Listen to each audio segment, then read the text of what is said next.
Hi, I'm Marcelo Bermudez, and I'm the Chief Executive Officer of Shokunin.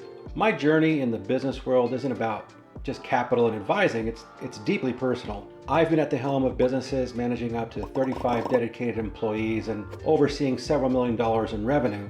I know the triumphs of hitting those milestones, and I'm also familiar with the challenges that come with them. Throughout my career, I have forged pathways, connecting promising commercial real estate ventures and ambitious businesses to the capital they need. And as a certified exit planning advisor, I've taught many owners how to figure out if they should grow or sell their business. But for me, business isn't just about numbers and strategy. As a state certified mediator, I facilitated understanding, turning impossible disputes into moments of collaboration and growth. And I've been listening to my client base and the owners that I interact with, and I see the need to help people make good choices when they're buying a business or a piece of commercial real estate. And this is the essence of profit or pitfall. Every business decision, big or small, can lead to soaring profits or unforeseen pitfalls. So here on Profit or Pitfall Business Owner Q&A, we'll explore these nuances together.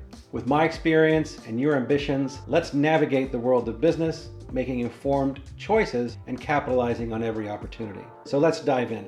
The first question that I was sent in was, how would you evaluate a business that is on the verge of bankruptcy? I'm looking at buying a physical therapy office that's on the verge of bankruptcy. I would be looking at buying the patient list, equipment, and the lease option instead of starting from scratch. Now, this question didn't come with financial statements, so I can just offer some general ideas on what to look for. And just so you know, if you have a business that you'd like us to take a deep dive, click on the link in the video so you can complete a form to submit your deal. So, let's talk about this particular deal, which is a physical therapy office. Now, buying just a patient list can simplify matters considerably, but there are still key considerations. First thing you would want to look at is the value of the list. The primary value of that patient list is in its revenue potential that it represents. So you'd want to analyze how many active patients are on the list, the average revenue generated per patient, and the potential lifetime value of each patient.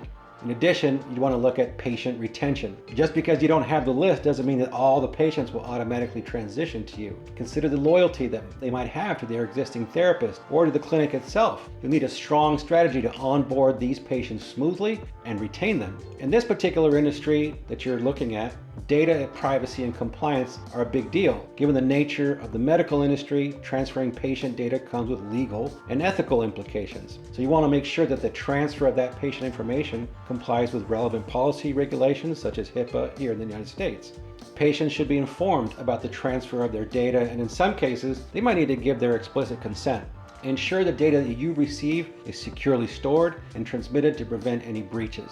Now, everybody likes to talk about price negotiation. In this particular case, the fact that the business is on the brink of bankruptcy might give you some leverage in terms of negotiating a favorable price for that patient list. And in this case, it might be worth offering what they call a pay-on-performance model that could generate better numbers for the seller and help you, the buyer, manage cash flow by avoiding an upfront fee. Another thing to consider is the integration with your systems. Consider how the patient data will integrate with your current systems, your databases, your marketing, CRMs, all that kind of stuff that's put into place. So if you have an existing practice already, there might be cost involved in merging databases or systems.